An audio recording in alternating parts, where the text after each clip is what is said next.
খাস্তা মুচমুচে দারুণ স্বাদের এই বিস্কুটটা বানানোর জন্য আমার আটা ময়দা তেল কোনো কিছুই ব্যবহার করতে হয়নি। নমস্কার, রিতার রন্ধনশালায় সবাইকে স্বাগত জানিয়ে আজকের ভিডিওটা শুরু করছি। আজকের রেসিপি ওটস বিস্কুট। আর কথা না বাড়িয়ে আজকের রেসিপিটা শুরু করছি। এর জন্য গ্যাসে কড়াই বসিয়ে এর মধ্যে দিয়ে দেবো 1 কাপ ওটস আর 4-5টা এলাচের দানা ওটসের মধ্যে দিয়ে শুকনো তাওয়াতে ভেজে নেব।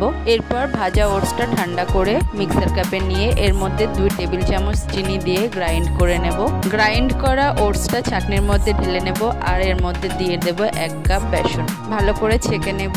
চেলে নেওয়া ওটস আর বেসনের মিশ্রণের মধ্যে দিয়ে দেব 2 টেবিল চামচ ঘি আর 3 টেবিল চামচ মিল্ক পাউডার। ভালোভাবে একসাথে সমস্ত পাউডারগুলো মিশিয়ে নিয়ে এর মধ্যে দিয়ে দেব 1/2 টিস্পুন বেকিং সোডা। আবারও সমস্ত উপকরণগুলো ভালোভাবে মিশিয়ে নিয়ে রুম টেম্পারেচারে থাকা দুধ অল্প অল্প করে দিয়ে একটা ডো বানিয়ে নেব। এই ডোটা বানাতে আমার 2.5 টেবিল চামচ দুধ লেগেছে, খুব বেশি দুধ এখানে লাগবে না। ডোটা ভালোভাবে মেখে নিয়ে 10 মিনিটের জন্য রেস্টে রেখে দেব।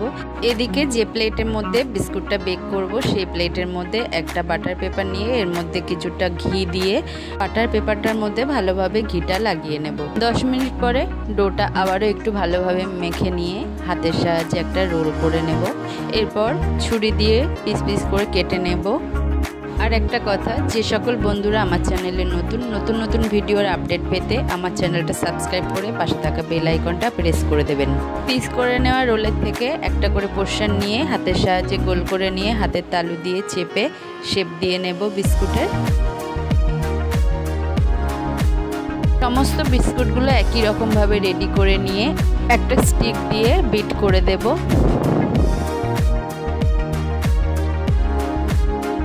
সমস্ত বিস্কুটগুলো একইভাবে স্টিক দিয়ে বিট করে নিয়ে উপর থেকে হাফ করা কাজু বাদাম দিয়ে ডেকোরেট করে নেব। আপনারা আপনাদের পছন্দ মতন ড্রাই ফ্রুটস এখানে ব্যবহার করতে পারেন। এরপর আগে থেকে রেডি করা বাটার পেপারের উপরে বিস্কিটগুলো ভালোভাবে সাজিয়ে নেব। একটা ভারী তলযুক্ত কড়াই 10 মিনিট আগে আমি গ্যাসে বসিয়ে দিয়েছিলাম প্রি হিট হওয়ার জন্য। এবার রেডি করা বিস্কুটের প্লেটটা কড়াইয়ের মধ্যে সাবধানে বসিয়ে দিয়ে ঢাকনা দিয়ে 15 থেকে 20 মিনিট ওয়েট করব। ওটসটা যেহেতু একটু চটচটে জিনিস, এর জন্য আমার প্রথম পিঠটা বেক হতে 25 মিনিট মতো সময় লেগে গেছে। এক পিঠ গোল্ডেন ব্রাউন হয়ে যাওয়ার পর ভালোভাবে বিস্কুটগুলো উল্টে দিয়ে আবারও 15 থেকে 20 মিনিট বেক করে নেব। 15 মিনিট পর এদিকের পিঠটাও ভালোভাবে বেক হয়ে গেছে। বিস্কুটগুলো ঠান্ডা হয়ে গেলে সার্ভ করার জন্য একদম রেডি।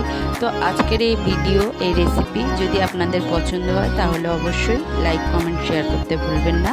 আর চ্যানেলটাকে সাবস্ক্রাইব করে পাশে থাকা বেল আইকনটা প্রেস করে দেবেন। ধন্যবাদ।